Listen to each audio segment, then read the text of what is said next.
Hey, what's going on everybody? My name is Cruz and welcome back to another video. In this one, we're going to discuss my Ibanez Parlor Guitar. Let's get it.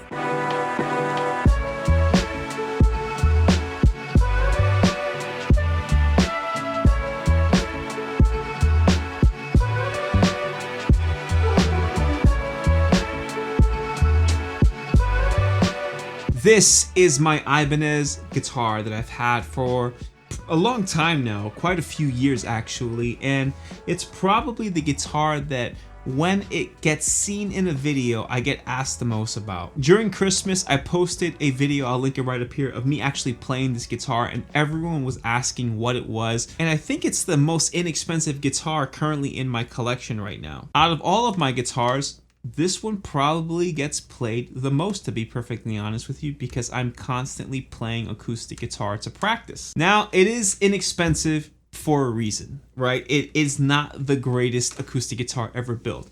There are a lot of imperfections on this thing. In fact, more than you can probably count.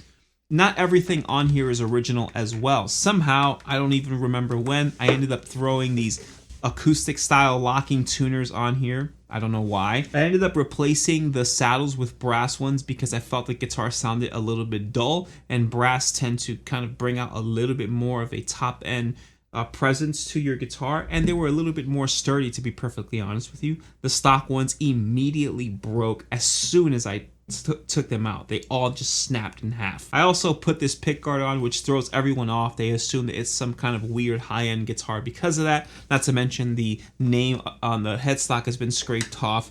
The neck has been sanded down to my liking. And yeah, it's just been upgraded in those minor ways. Very, very inexpensive little minor upgrades. I actually have kept the included system in here. So this particular version is the AEQ2T. It's a saddle pickup in here, I believe, if I'm not mistaken. And it sounds pretty good, not the greatest sounding guitar. And also it is a parlor guitar, so it's not the biggest sounding guitar as well. But it has this mojo, it has this something that I've loved so much that it's gotten to the point where I've literally gotten rid of other acoustic guitars and just kept this one. The scale length is very, very small. It pretty much maxes out at around the 12th fret of your typical guitar. But with the acoustic stuff that you normally would play, you don't find yourself playing too much on the higher register of the guitar. I don't find myself wanting to shred on this thing, right? I'm playing open style chords, nice, beautiful style stuff, fingering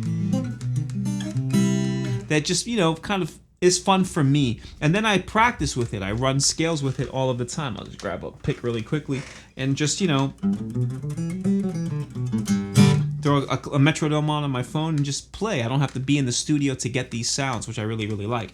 So without further ado, let me show you some tones and some of the stuff that I get from this when it's plugged in. Then we'll talk about this guitar and what it means to me, its pros, its cons, and how I personally have been using it over the years.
So as you can hear, I think that with enough tweaking, you can get away with this thing sounding really, really amazing. I am positive there are more expensive, more better suited guitars for recording. I would probably do this guitar a little more justice if I raised the action a little bit. My previous acoustic, which I recently sold, I had for over 10 years, I had the action relatively high on that guitar because it was specifically for recording.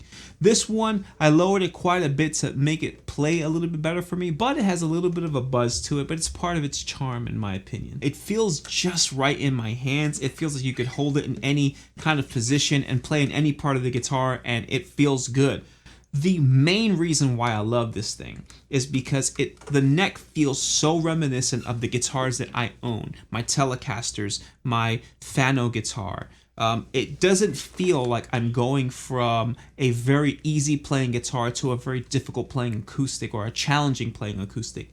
It feels super smooth, super easy to play, and just very, very easy to go back and forth. I had to sand down the back of the neck because it was a little sticky. I also had to do some fretwork to it, so sand off the edges so it wouldn't slice my fingertips open. We've all been there.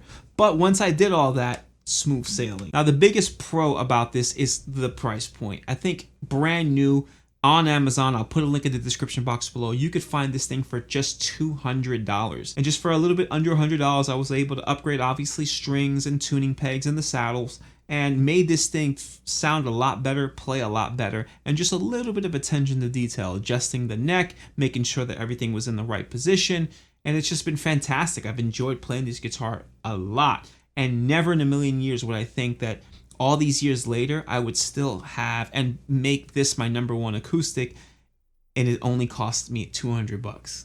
It's pretty insane. But are there any cons? And of course there are. I've pretty much been mentioning them periodically throughout the entire video. The frets were not in the greatest shape. If you look closely, the paint job isn't all that fun to look at. It's not the most well put together made instrument. It's got its flaws. Even the wood grain is nothing to write home about. It is what it is, but I think it has something special. There's something very vintage and cool looking about this instrument. It was so funny to randomly put up that video and get all of these compliments and comments on how the guitar looked and how it played and how awesome it was. And no one had any idea that I was playing this cheap $200 guitar that you could easily buy on Amazon to this very day. So there it is. I finally made this video. I've been hinting that I was going to make this video for a long time now. In fact, for almost this entire year. So it took me over 6 months to almost 7 months right now to do that. But man, it's a great guitar, and I'm so glad that I could finally show it off to all of you. Let me know in the comments section what you think of this guitar. If you have an inexpensive guitar that knocks your socks off every time you play it, while you're down there, please do all the things that help this channel grow. Like the video, subscribe to the channel, hit the bell notification icon so you get an alert every single time I upload a video. Feel free to check out some of the affiliate links I have down there. I've also put in a link for this exact guitar in there. It is an affiliate link, so by pressing it, it does help the channel out just a little bit. If you'd like to help out the channel directly, feel free to check out the thanks feature that YouTube now includes in all of my videos. Thanks so much for watching, and until next week.